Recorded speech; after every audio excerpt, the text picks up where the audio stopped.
혹시 우연의 일치라고 하기엔 너무나도 의미심장한 경험 해보신 적 있으신가요? 단순한 우연을 넘어서 마치 우주가 나에게 어떤 메시지를 보내는 것 같은 그런 순간들 말입니다. 오늘은 바로 그 현상, 칼 융이 동시성이라고 불렀던 아주 신비로운 개념의 세계로 여러분을 초대합니다. 이야기는 여기서부터 시작됩니다. 융의 가장 유명한 사례 중 하나죠. 한번 상상해 보세요. 어떤 환자가 자기 꿈 이야기를 하고 있는데 바로 그 꿈에 나왔던 아주 희귀한 상징물, 황금퉁댕이가 바로 그 순간 현실의 창문을 똑똑 두드린 겁니다. 정말 영화 같지 않나요? 자, 그럼 이게 대체 뭘까요? 그냥 운 좋게 타이밍이 딱 맞은 그런 우연일까요? 아니면 혹시 우리가 아직 이해하지 못하는 더 깊고 거대한 무언가가 작동하고 있는 걸까요? 오늘 우리는 이 질문에 대한 답을 함께 찾아가 볼 겁니다. 네, 그럼 첫 번째 이야기, 바로 창가의 풍뎅이 사건을 좀 더 깊이 들여다보겠습니다. 융에게 이 사건은 그냥 신기한 에피소드가 아니었어요. 그가 평생을 바쳐 풀어야만 했던 거대한 수수께끼의 시작이었죠. 여기서 진짜 재미있는 포인트는 뭐냐면요. 이 꿈을 꾼 환자가 아주 이성적이고 합리적인 사람이었다는 거예요.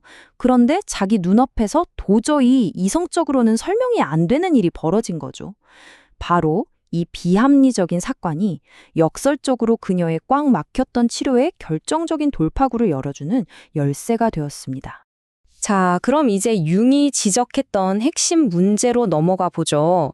우리가 세상을 이해하는 가장 기본적인 틀, 바로 원인과 결과, 즉 인과관계라는 것의 한계에 대한 이야기입니다.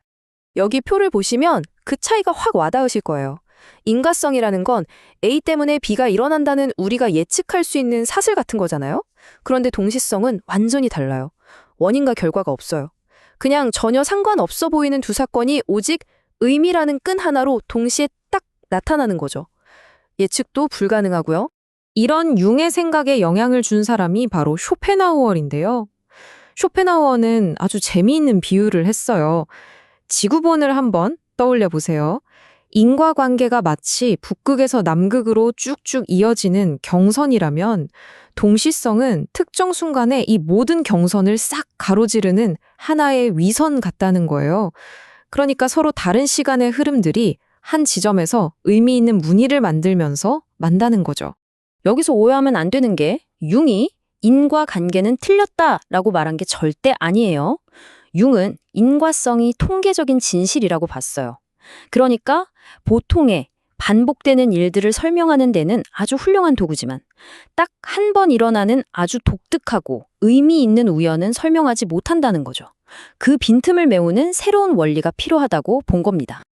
자, 그럼 융은 이런 파격적인 생각을 어디서 더 확신하게 됐을까요? 이제부터는 융에게 엄청난 자신감을 줬던 좀 더 과학적인 증거들을 한번 살펴보겠습니다. 바로 두크 대학의 J.B. 라인이 했던 초감각적 지각, 우리가 흔히 ESP라고 부르는 실험입니다. 내용은 간단해요. 안 보이는 카드의 그림을 맞추는 건데 결과가 정말 놀라웠어요. 그냥 찍는 수준을 훨씬 아주 의미 있는 수준으로 계속 넘어선 거죠. 근데 진짜 소름 돋는 건 이거예요. 피험자랑 카드가 수천 킬로미터 떨어져 있어도 정확도가 안 떨어졌다는 거. 심지어 아직 섞지도 않은 미래의 카드 순서를 맞추기도 했다는 겁니다. 이건 뭐 우리가 아는 물리법칙으로는 설명이 안 되잖아요? 자, 이 숫자 좀 보세요. 이게 한 사람이 25장 카드 덱을 순서대로 전부 맞출 확률이래요. 0이 몇 개인지 세기도 힘들죠? 그냥 불가능하다는 얘기입니다. 라인의 실험 결과가 단순한 우연이 아니라는 걸 보여주는 정말 압도적인 숫자입니다. 자, 그래서 이 모든 배경을 가지고 융의 정의를 다시 보면 이제야 그 의미가 명확해집니다. 동시성이란 무엇인가? 바로 비인과적 연결 원리입니다. 내 마음속 상태와 바깥 세상의 사건이 원인과 결과 없이 오직 의미 있는 평행선처럼 동시에 딱 나타나는 현상. 이걸 설명하는 개념인 거죠.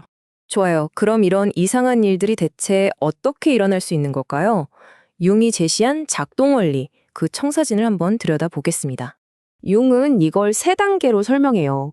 첫째, 우리가 어떤 문제에 부딪혀서 감정적으로 막다른 골목에 몰려요.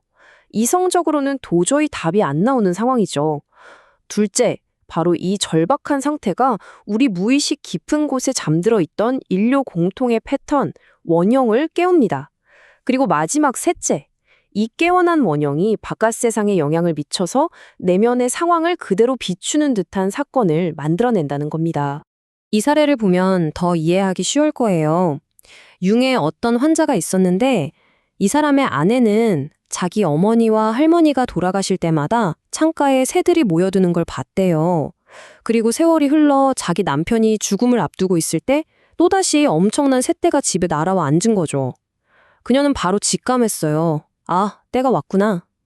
왜 그랬을까요? 수천 년 동안 우리 인류에게 새는 영혼이나 저세상에서 온 메신저 같은 아주 강력한 상징, 즉 원형이었기 때문입니다. 바로 이런 순간들 말입니다. 동시성이 일어나는 순간에는 우리 마음속 정신세계와 바깥의 물질세계 사이의 경계가 마치 흐릿해지거나 투명해지는 것처럼 느껴지는 거죠. 둘이 하나로 연결되는 듯한 경험입니다. 자, 이제 거의 다 왔습니다. 마지막으로 이 동시성이라는 개념이 우리에게 던지는 정말 거대하고 철학적인 질문에 대해 이야기해 보겠습니다. 이게 동시성이 가진 가장 파격적인 생각인데요. 어쩌면 의미라는 게 우리가 그냥 머릿속에서 만들어내는 게 아닐 수도 있다는 겁니다. 만약 의미가 원래부터 우주에 존재하고 있는 거라면요? 융은 이렇게까지 말합니다. 정신이 뇌에만 묶여 있다는 생각은 버려야 한다. 뇌가 없는 하등 생물들도 뭔가 의미 있는 행동을 하지 않느냐고요. 그러니까 의미나 지성이라는 게 인간의 뇌에서만 나오는 게 아니라 어쩌면 우주 자체가 가진 어떤 속성일지도 모른다는 거죠. 결론적으로 동시성은 이런 겁니다. 이 세상에는 원인과 결과라는 물리적인 법칙만 있는 게 아니라 그와 나란히 비인과적인 질서의 원리, 즉 의미의 원리가 존재한다는 거죠. 우주가 스스로를 의미 있는 패턴으로 드러내는 방식이라고 할 수 있겠습니다. 자, 마지막으로 이 질문을 여러분께 던지면서 오늘 이야기를 마칠까 합니다. 만약에 의무라는 것이 우리가 텅 빈 세상에 만들어내는 무언가가 아니라 이미 의미로 가득 찬 세상에 우리가 참여하는 것이라면 어떨까요? 이 생각의 끝에는 무엇이 있을지 한번 고민해 보시면 좋겠습니다.